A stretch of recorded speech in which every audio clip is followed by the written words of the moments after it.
Hola, especial saludo para todas y todas quienes se conectan con la Escuela Superior de Administración Pública a través de este video. Yo soy William Rosso Álvarez, soy administrador público con maestría en Ciencias Penales y Forenses. Actualmente me desempeño como investigador en el Centro de Investigación y Educación Popular CINEP. En esta oportunidad les voy a compartir una introducción a los sistemas de información. Voy a dividir esta conversación, esta conferencia en dos momentos.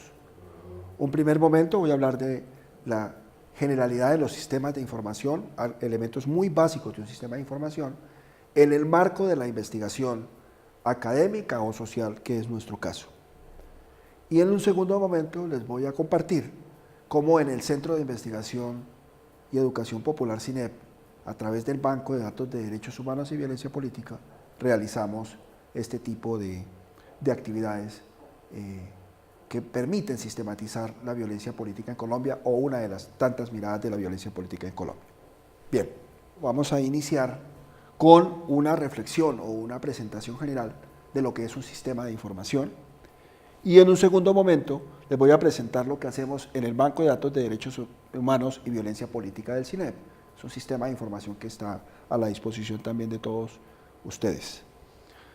Bien, ¿para qué sirven los sistemas de información en la investigación? Primero, ¿qué es un sistema de información?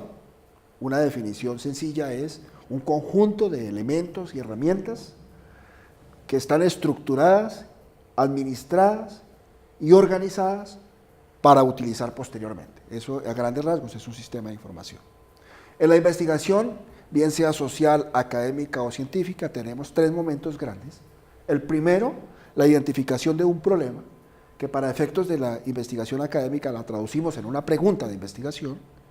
Definimos una metodología que bien puede ser del orden cuantitativo o cualitativo y obtenemos unos resultados de investigación.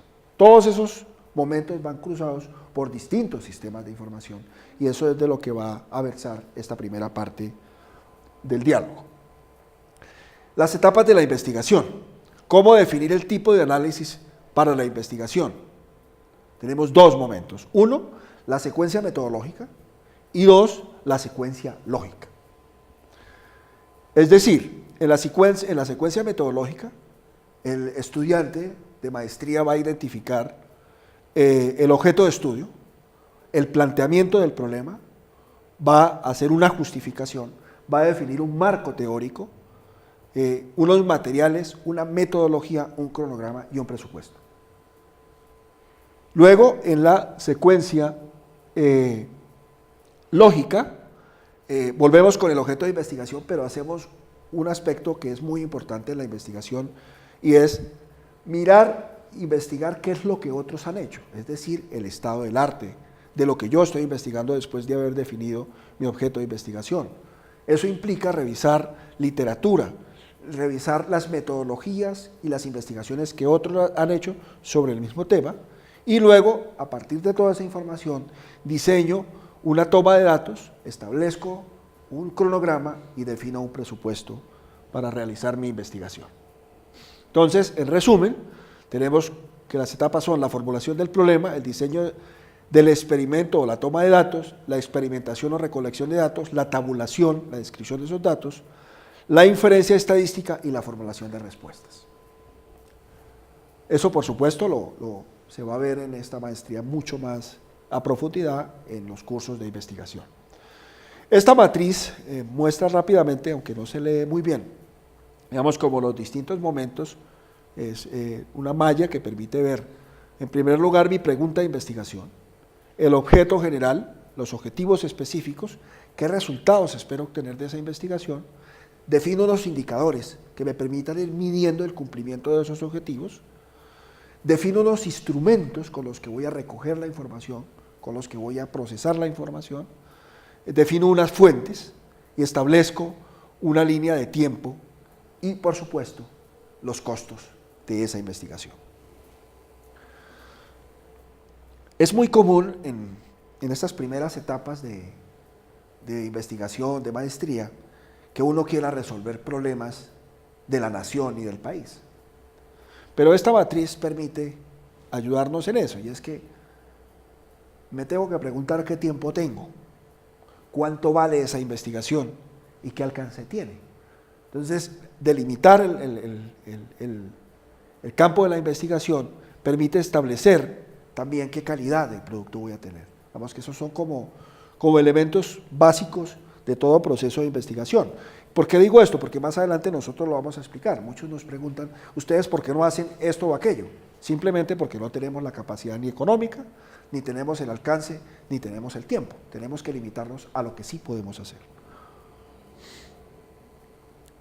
Es muy importante mapear el proyecto de investigación, plasmar los componentes del proyecto, identificar los elementos propios, formular las diferentes fases y organizar, digamos, desde el comienzo cómo va a ser el informe final o resultado de esa investigación.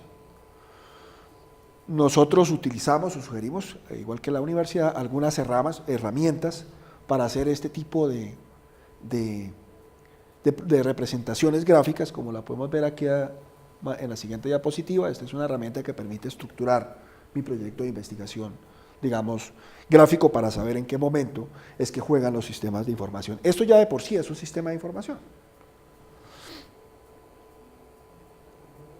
Bien, una de las etapas en las que más tiempo se gasta todo investigador, yo creo que es donde gastamos la mayoría del tiempo, es en la búsqueda de información. Entonces, ¿qué hacemos? Lo primero que nos preguntamos es qué fuentes son confiables. ¿Dónde voy a buscar? Bibliotecas. Ahora a partir del 2010, con todo el surgimiento de la Big Data, de los grandes almacenamientos de datos, pues tenemos herramientas como Google Académico, que puede tener miles de documentos indexados en este momento sobre una pregunta clave. Entonces, eso obliga a tener, digamos, criterios para ordenar la información, o las bases de datos especializadas, que son enormes. Entonces, digamos que ahí en este campo también estos son sistemas de información que todo estudiante de maestría pues se ve enfrentado desde el primer día, tal vez, de que asiste a la inaugural. Excepto la inaugural, yo creo que de ahí en adelante uno está enfrentado a eso todo el tiempo. Este es un pantallazo, digamos, de organización de información. Esta es una herramienta. Este es otro sistema de información. Se llama Mendeley, que es un sistema para organizar las referencias bibliográficas. Porque es muy común que el investigador acumule una gran cantidad de información, no la estructura bien y después no encuentra nada. Se pierde en su propia información. Entonces, estas herramientas permiten ir organizando la lectura para que el proceso de escritura sea ágil. ¿Qué se recomienda a la hora de organizar la información o las fuentes de información? Primero, diseñar un esquema para nombrar los documentos. De la misma forma, guardar los documentos en el mismo lugar, realizar una lectura dentro del programa de DCI, en este caso el que se presenta es Mendeley, hacer una lectura dentro del programa que permita hacer comentarios, sacar citas, y eso nos va a permitir integrar la base de datos de lecturas con el procesador de texto, por ejemplo, Word, y no sufrir tanto con el tema de las bibliografías. Esta es una muestra de cómo Microsoft Word organiza la base de datos de referencias bibliográficas para cuando se está en el proceso ya de escritura del documento, del artículo académico, de la tesis, pues la información esté disponible. ¿Para qué otra cosa sirven los sistemas de información o se utilizan los sistemas de información? Fundamentalmente para medición y toma de datos. Una vez definido las hipótesis de investigación, pues tenemos que someterlas a prueba, ¿cierto? ¿Y eso cómo lo hacemos? ¿Con qué lo hacemos? Entonces tenemos tres tipos de momentos. Lo primero son definir las herramientas de medición. ¿Con qué lo voy a medir? Es un conteo simple, bueno, ¿con qué voy a medir? En segundo lugar, la toma de datos. ¿Cuál es la muestra que voy a hacer? Eso es otro sistema de información. Y por último, ¿cómo voy a tabular esos datos? Y esto aplica para la investigación cualitativa y la investigación cuantitativa de la misma manera. Sobre las muestras, A nosotros nos gustaría hacer un análisis estadístico de la violencia política en Colombia, pero resulta que la muestra que necesitamos sacar del Censo Nacional de Población sale de nuestro alcance y nuestras posibilidades económicas. Entonces, por eso no lo podemos hacer así, por eso vamos a explicar adelante cómo lo hacemos. Entonces, establecer la muestra de mi investigación ya es una tarea que requiere esa ponderación entre tiempo, costo y alcance. ¿Cuáles son los pasos para establecer una muestra de manera rápida? Establecer el tamaño de la población, establecer el tamaño de la muestra, asignar los números aleatorios a la población, ordenar los números aleatorios, seleccionar la muestra de los primeros y últimos individuos. Digamos que esta es la manera sencilla y clásica de hacer un muestreo. Simplemente esto, hay muchas maneras de hacerlo, pero digamos es como para efectos de este ejercicio. Las bases de datos. Es común escuchar digamos, la confusión entre que una base de datos es un sistema de información. No, una base de datos es parte de un sistema de información que permite, una base de datos que, ¿para qué es? Permite acceder a la información de manera rápida, evitando pérdida de datos por manipulación de los mismos. Es decir, que el investigador cuando está trabajando sobre los datos, los altere. Las bases de datos pues obviamente deben constituirse en rótulos de columnas y filas, que cada columna agrupa información puntual. Aquí hay un ejemplo, día, mes, año. Vamos, una base de datos sencilla se puede hacer en Excel, digamos, puede partir de Excel. De hecho, los programas que administran referencias bibliográficas son bases de datos. Esta es una muestra, por ejemplo, de una base de datos sencilla hecha en Excel. Una base de datos que permite tabular encuestas, entrevistas, evaluar experimentos. ¿Y esto para qué? Esto nos lleva a definir, digamos, algunas técnicas de investigación, que digamos es un conjunto de procedimientos y herramientas. ¿Para qué? Para recoger, generalizar, generar, analizar y presentar información. Ese es el sentido, el objetivo de los sistemas de información. ¿Sí? Son técnicas de investigación, conjunto de procedimientos y herramientas que permiten recoger, generar, analizar y presentar información. En las técnicas e instrumentos de recolección, digamos que tenemos procedimientos y actividades que permiten al investigador obtener la información necesaria para dar respuesta a la pregunta de investigación. Los instrumentos son instrucciones que orientan la atención del investigador hacia una información específica. Son los medios que usa el investigador para recolectar los datos o información necesaria que puede decirse que son sus mismas fuentes de información. Ese es, digamos, como el sentido de las técnicas e instrumentos de recolección de información. Y los instrumentos de medición, digamos que son recursos usados por el investigador para registrar esos datos sobre las variables de interés. La investigación ha definido, el proyecto de investigación ha definido una variable de investigación, capturan esa realidad que el investigador desea, estandarizan, cuantifican los datos. Aquí hay un ejemplo sencillo también de cómo dialoga la técnica y los instrumentos. Por ejemplo, yo como investigador escogí que mi técnica para realizar mi investigación es la observación. Pero yo no puedo hacer una observación si no tengo primero definido una guía de información, una lista de chequeo y una matriz de análisis. Es decir, voy recogiendo los datos. Estos instrumentos terminan convirtiéndose en una base de datos que después yo puedo analizar. No me voy a detener demasiado ahí porque sería un tema para un video completo. La entrevista, pues yo tengo que tener una guía de entrevista.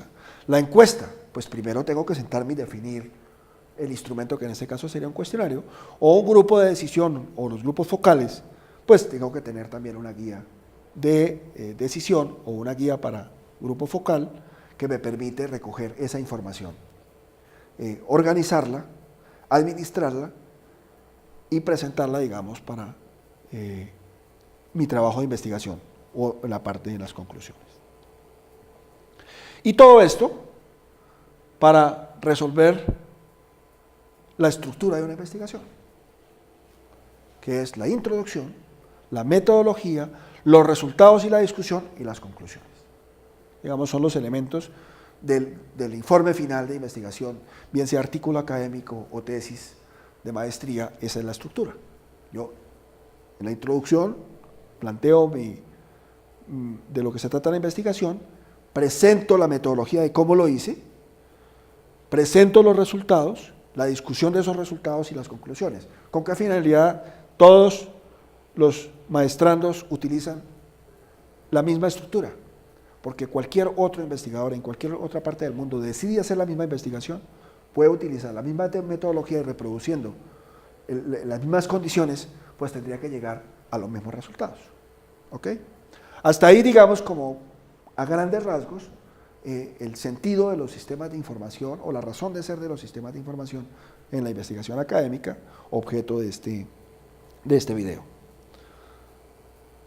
Ahora les voy a compartir cómo nosotros desde el Banco de Datos de Derechos Humanos y Violencia Política del CINEP hacemos nuestro trabajo o mantenemos el sistema de información de violencia política en Colombia. Para empezar, quiero presentar rápidamente qué es el CINEP. El CINEP es una decisión misional de la Compañía de Jesús, de los padres jesuitas, en América Latina y el Caribe. Somos cerca de 40 centros sociales de investigación en América Latina y el Caribe. En el caso de Colombia tenemos 5 temas desde donde analizamos la realidad colombiana. Analizamos desde la violencia política y la construcción de Estado y desarrollo, desde los movimientos sociales, la tierra y las identidades, desde los derechos humanos, el VIH, la violencia política, la paz, ciudadanía, contención y construcción y sostenibilidad. Son como los 4 grandes temas, y como estrategias tenemos fundamentalmente 2. Una, la investigación, la formación y la incidencia, y 2, la educación, el acompañamiento y la incidencia. Por ser un centro de investigación, el fuerte nuestro pues es el campo de la investigación. Dentro de la investigación pues tenemos una estrategia de construcción de información. Tenemos unas bases de datos de archivo de prensa y un sistema de georreferenciación de esa información. Esas son las fotografías que muestran lo que hacemos todos los días, por ejemplo, sobre la prensa en este caso. Y producimos una serie de publicaciones que tienen distintas periodicidades. La revista Controversia es una revista indexada, la revista 100 días es una revista de análisis, la serie de O de Coffee son investigaciones Colciencias, y otros son documentos de análisis y de sistematización de experiencias de nuestro trabajo en las distintas regiones de Colombia. Nosotros como Banco de Datos producimos la revista Noche y Niebla, que es un panorama general de las víctimas que va dejando el conflicto armado en Colombia en todas sus modalidades, en todo el país, a lo que tenemos acceso. Donde se presentan mayor situaciones de vulneración, hacemos unos casos tipo, que es el segundo, y también producimos unos informes especiales muy cortos para altos funcionarios, digamos, del gobierno y los tomadores de decisiones, para que tengan la oportunidad de corregir, digamos, o de ajustar políticas públicas o crear políticas públicas que protejan derechos de la población colombiana. Estamos distribuidos por regiones en todo el país. Estamos en la Orinoquía, estamos en el Caquetá, estamos en el Chocó, en Antioquia, en la costa atlántica de los Santanderes, en algunas regiones con mayor presencia que otras, porque también depende mucho de la dinámica del conflicto armado. Digamos, esa es la manera muestral en que nosotros hacemos nuestro trabajo. ¿Por qué nace un proyecto de investigación como el nuestro? Históricamente el 9 de abril de 1949 fue asesinado Jorge Eliezer Gaitán y se desató en el país uno de los tantos picos de violencia política que dejó miles y miles de muertos. En Colombia, el Centro Nacional de Memoria Histórica habla de 200.000 muertos. Sin embargo, no hay una cuantificación de esos muertos, o de eso que nos pasó. Se dice que fue una gran violencia. Entonces, en el contexto, digamos, en que empezó esta investigación, empezamos a observar, por ejemplo, que en el año 62, la Escuela Superior de Guerra de Carolina del Norte visitó Colombia para formar y para entrenar nuestras tropas en Colombia. En el 30 de septiembre del 62, el manual del Ejército de los Estados Unidos es traducido al manual de operaciones de nuestras fuerzas militares en Colombia. En el 63, el manual de guerra moderna se vinculó también a los procedimientos del conflicto armado interno en Colombia, pues en esta época no tendríamos conflicto armado en teoría, vendríamos terminando la época de la violencia, y en el 64 nacen las guerrillas de las FARC. Es decir, que entre 1964 y 1962 se desató una serie de hechos de violencia de las que no tenemos mayor registro, ¿cierto? Luego, hasta 1984, no tenemos un sistema de información que nos diga qué pasó. Si usted va a buscar cuántos muertos se presentaron en el año 64 como consecuencia del surgimiento de las FARC, por ejemplo. Sabemos que hubo violencia y que hubo bombardeos y que hubo guerra, pero no sabemos cuántos colombianos ni desaparecieron ni murieron. En el año 84, Colombia experimentó uno de los momentos históricos, digamos, de paz. En el gobierno del presidente Belisario Betancur, en la Uribe Meta, se firma un acuerdo de paz. Y las FARC, o producto de ese acuerdo de paz, las FARC impulsan un movimiento político. Una parte se quedó en armas y otra parte se fue a la vida política. Y es ahí cuando el CINEP, entre 1984, 85 y 1987, empezó un exterminio de este movimiento político. Entonces el CINEP se preguntó, el CINEP había nacido en el año 72, el CINEP se pregunta, ¿nos va a pasar lo mismo que nos pasó en la época de la violencia? No vamos a saber qué nos pasó. Entonces es cuando deciden crear un sistema de información para registrar esos hechos. Y es así como, por ejemplo, se puede dar cuenta hoy de más o menos cuántas personas murieron, por ejemplo, de este movimiento político. Estas son algunas de las cifras, digamos, de esa experiencia de paz, que cómo terminó: cerca de 5.000 de sus militantes asesinados, entre esos senadores, diputados, concejales. Fue un momento de la historia, pero eso se tiene registrado, se tiene documentado hoy por hoy. El banco de datos empieza a funcionar en el año 88. Y en ese momento las dificultades a la hora de definir las variables, las categorías, pues no se sabía cómo medir ese tipo de violencia. Entonces se optó por unas categorías de corte sociológico, digamos, ¿no? Hasta que en 1996 ya se unificaron con categorías más jurídicas, un poco más del derecho, con categorías sociológicas, y nace la revista Noche y Niebla, en junio de 1996, que es un registro sencillo, fecha, lugar, qué ocurrió, quiénes fueron las víctimas, presuntamente quién lo cometió. Eso es básicamente el sistema de información. Ahí podemos ver el Boletín de Justicia y Paz. Funcionó entre 1988 y 1996, y desde junio del 96 hasta hoy ha estado funcionando la revista Noche y Niebla, que ustedes pueden consultar en nuestra página web www.nocheyniebla.org. Ahí están todas las revistas, 53 números de esa publicación. En el 88 este era el tipo de forma, digamos, esta era la manera en que presentábamos los datos. Estadísticas muy, muy básicas, muy de corte sociológico. Ya en el 96 se estructuró la información de acuerdo a los estándares internacionales del derecho internacional público de los derechos humanos, del derecho internacional humanitario y del derecho de la guerra. Entonces, la información se clasifica en 4 grandes bloques: violaciones de derechos humanos, infracciones graves a las normas del derecho internacional humanitario, acciones bélicas, es decir, las acciones legítimas de la guerra, legales de la guerra, y en la violencia sociopolítica, como toda esta gran cantidad de pérdida de vidas y de agresiones contra la población o contra la sociedad colombiana, pero que no tenemos mucha claridad de quién lo hace, porque en medio, no toda la guerra, no todos los periodos de guerra en Colombia se sabe quién lo hace. En este momento estamos viviendo una época, de nuevo, de lo que podríamos llamar guerra sucia, que mueren personas, pero no sabemos ni con mucha precisión quién los mata, ni tampoco los móviles, como que es un poco confuso, pero es necesario registrar esa información. Esta es la manera en que está estructurado nuestro sistema de información.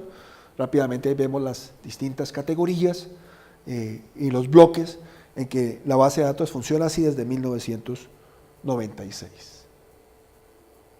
Digamos, algunas de las acciones en Colombia, digamos, de violaciones a los derechos humanos son a su vez infracciones a las normas del derecho internacional humanitario o viceversa, y el sistema de información permite dar cuenta de eso. ¿Para qué hacemos esto? ¿Para qué desde el CINE se hace esto? Primero, prestamos un servicio a las víctimas. Queremos que estos hechos se hagan visibles, porque cuando los hechos se ocultan, se pueden volver a repetir. Cuando los hechos se hacen visibles, es más fácil que el tomador de decisiones o quien vaya a emprender una acción similar diga, no, pero si entre 1988 y 2017 lo hicimos así y pasó esto, pues cambiemos la manera de hacerlo. Digamos, esa es un poco la intencionalidad. Es decir, que a partir de la visibilización de estos hechos podamos disminuir la vulnerabilidad de las víctimas y de la población colombiana. El objetivo específico de nuestra apuesta, digamos, de banco de datos es descentralizar la actividad. Nosotros en este momento funcionamos con una oficina en Bogotá y cerca de 21 nodos en todo el país que hacen lo mismo, a partir de un marco teórico y conceptual, como lo vimos rápidamente ahí, que utilizamos en todo el país. Y buscamos acercarnos a las víctimas y a sus realidades para recoger su historia. También, obviamente, utilizamos fuentes de prensa. El sistema funciona con 5 principios. Un primer principio es un acuerdo fundamental sobre el marco conceptual. Todos utilizamos la misma manera de leer la realidad.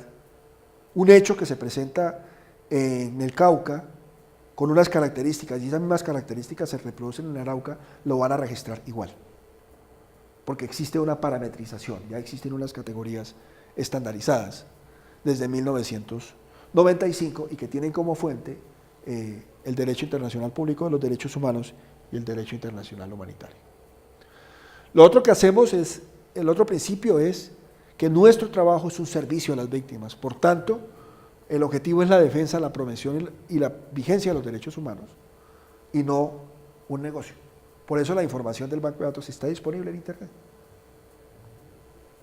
Porque sabemos que si estudiantes como ustedes la utilizan y la ayudan a ser más visible, pues tenemos la certeza de que eso va a ayudar a disminuir este tipo de situaciones. El otro principio es la autonomía.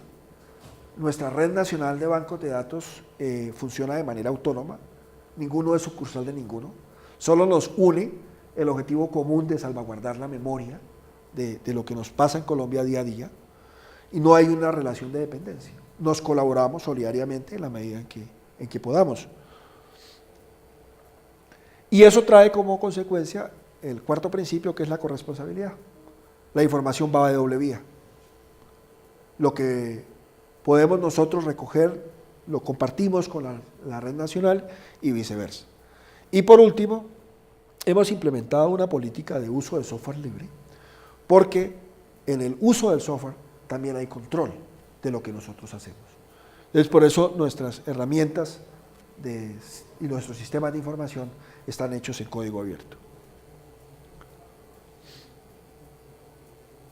Esta es una referencia, dice que la historia de Colombia es la historia de todos, no es la historia de unos pocos impuesta para todos. La historia no se reduce a la exaltación de unos héroes, de unos monumentos, de unas glorias, valores nacionales, que buscan justificar maneras de gobernar, de determinar las élites de poder de la historia oficial. Para nosotros nuestros héroes son los campesinos, los indígenas, buscamos resaltar esa otra Colombia que no conocemos. ¿Cómo hacemos nosotros el proceso? El proceso lleva estas etapas. La primera etapa es una etapa de recolección de información, donde consultamos 22 periódicos de circulación regional y nacional. Tenemos una red de bancos de datos en todo el país, cerca de 22, y tenemos una relación con distintas organizaciones de derechos humanos que producen información. Toda esa información, en el segundo momento, lo llevamos a una base de datos. Una base de datos que está estructurada de acuerdo al marco teórico, y capturamos esa información con un equipo de analistas. Después, el equipo hace una revisión de esa información. Luego hay un segundo momento de control de calidad que hace el coordinador del proyecto, que para efectos del banco de datos es el padre Javier Giraldo, sacerdote jesuita, o el padre Alejandro Angulo, quienes revisan esta información para evitar al máximo errores o imprecisiones. Y por último, se lleva a la publicación, a una revista, digamos, a una estructura de producción de una publicación. Y por último tenemos la revista Noche y Niebla y la base de datos en Internet. Terminado todo ese proceso, llevamos todo lo que hemos procesado a un sistema de archivo. Una cosa es la información que va pública y otra cosa es todas las fuentes de información se archivan de manera ordenada. Y esperamos que en algún momento en que ya no haya violencia, el país pueda conocer todos esos archivos. Por ahora no hay garantías, esos archivos son confidenciales, pero llegará un momento donde todos esos archivos estarán disponibles en algún museo de la memoria, en algún lugar. Este es nuestro marco teórico. Como podemos, no se ve muy bien la diapositiva, pero es como para tener una idea, las 4 categorías que en una primera parte localizan el hecho, dónde, hora, lugar, intervalo. Luego vienen las referencias de las fuentes de donde sacamos esa información. Tenemos otro momento que son como la presunta responsabilidad de los hechos. ¿Quiénes son los presuntos responsables de la acción o de la victimización?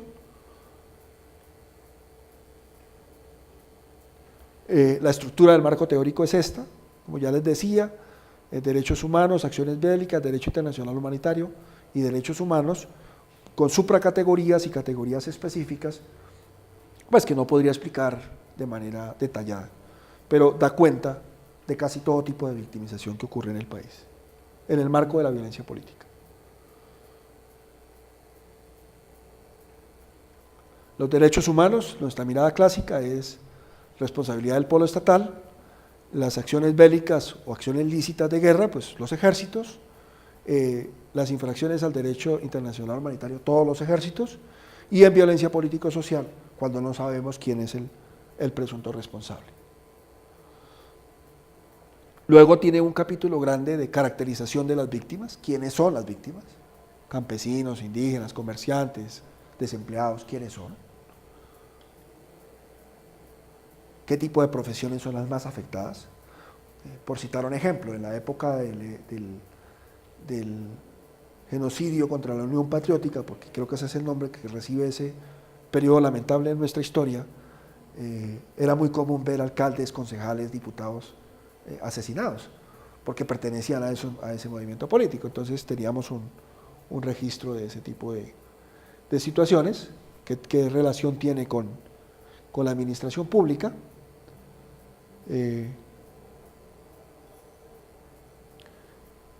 ¿Y de dónde sale toda esta información? Como ya les explicaba, sale de 2 fuentes. Nosotros utilizamos 2 fuentes. Unas fuentes de prensa. Tenemos un sistema de información de prensa que tiene información desde 1975 hasta hoy en unas bases de datos que se pueden consultar en la biblioteca del CINEP, y fuentes directas que son la red de bancos de datos, parroquias, líderes sociales, una red, digamos, de información que nos permite saber qué está ocurriendo en cada región del país y sistematizar esa información. Esta es una fotografía de lo que es una fuente de prensa, periódico, y esta es una muestra cualquiera de un comunicado de una fuente a la que nosotros le llamamos directa. Hay unas notas sobre las fuentes que conviene resaltar. La nota 1 dice, el ejercicio de sistematización de información, tenemos como criterio central contrastar las fuentes de prensa y fuentes directas por dos razones fundamentales. La primera, nosotros somos conscientes del papel manipulador de los medios, el carácter guerrerista y su compromiso evidente con los victimarios, interesados en implementar siempre la versión oficial. Y en segundo lugar, dado que concebimos el trabajo como un servicio a las víctimas, optamos por privilegiar las fuentes directas, es decir, la versión de las comunidades, la versión de sus organizaciones, la versión de las víctimas. Cruzamos esas dos informaciones. No descartamos ningún tipo de información, pero digamos que ahí hay una apuesta, si se quiere, política del proyecto. Entonces uno en la metodología lo tiene que decir, porque el investigador que no conoce, o el lector que no conoce la publicación dice, pero esto es porque dicen que presenta la información de una manera y el periódico la presenta de otra. La nota 2 dice que siempre realizamos esta labor de contrastación de fuentes sin importar si el presunto responsable pertenece al polo estatal, fuerza pública, paramilitares o al polo insurgente. Es decir, todo investigador debe partir de la premisa de desconfía y aceptarás, ¿no? Uno no puede en investigación dar por sentado la primera versión, tiene que contrastar. Y nos equivocamos muchas veces. Y tenemos que corregir muchas veces, porque este ejercicio es así. Nota 3, la información que producimos se constituye en un panorama de la situación de derechos humanos y violencia política en Colombia. ¿Por qué? Nosotros no creemos que tengamos la verdad de lo que pasa en Colombia. Es apenas una muestra de lo que ocurre, porque estamos convencidos de que un gran número de hechos violentos quedarán ocultos en la memoria prohibida de las víctimas, de sus familiares, de los testigos, de sus acompañantes de militancia en el silencio de las tumbas o a cualquier rincón de este país de cementerios. Desenmarañar todo lo que nos pasó después de que termine esta guerra, que ojalá sea pronto, y podamos empezar a reconstruir todas estas historias, nos va a tardar muchísimos años. Y lo es necesario para poder reconciliarnos, como país y como nación. Por eso nosotros decimos que nuestro trabajo es una mirada entre otras miradas, una mirada parcial, porque la información que publicamos es solamente una aproximación a la realidad que vivimos, pues la misma violencia, los mecanismos de silencio o silenciamiento de las víctimas y sus familiares y los mecanismos de impunidad instaurados impiden recoger la totalidad de los hechos. Esto también lo que quiere decir es que este tipo de investigación que nosotros hacemos no tiene una validez estadística, porque no es una muestra hecha técnicamente sobre la población colombiana, por lo que les explicaba al comienzo, porque no tenemos la capacidad ni económica ni el alcance para poder hacerlo, pero en algún momento se va a tener que hacer, y este va a ser un insumo importante. Eso esperamos, por ejemplo, ahora de la recién creada Comisión de Esclarecimiento de la Verdad en el país. Y por último me voy a referir a un par de láminas sobre el sistema de archivo. Terminado todo el proceso de análisis, de información y de publicación, archivamos esas fuentes. Y pues hay una política de archivo. Esta es una fotografía de un sistema de los tantos de información de archivo que tenemos. Y eso va a un sistema de información de archivo, donde cada una de esos relatos, de cada uno de esos documentos que nosotros presentamos, está soportado. Pero esas fuentes que pueden llegar a ser, no sé, 100.000 documentos de distinto tipo, se pueden encontrar relativamente fácil porque tienen un sistema de información que los administra y los organiza. Y hay un equipo dedicado a ese objetivo. Entonces, pues eso era lo que yo quería compartir con ustedes en este video de esta maestría, que de hecho muy oportuna, que la Escuela Superior de Administración Pública abra esta línea de formación fundamental, porque conocer y aprender a investigar nuestra realidad, que va a ser el desafío de aquí en adelante, desde distintos abordajes, es lo que nos va a permitir saber qué nos pasó para decir definitivamente esto sí, basta ya o nunca más podemos volverlo a repetir. Y un abordaje desde la academia y desde esta alma mater pues es muy importante.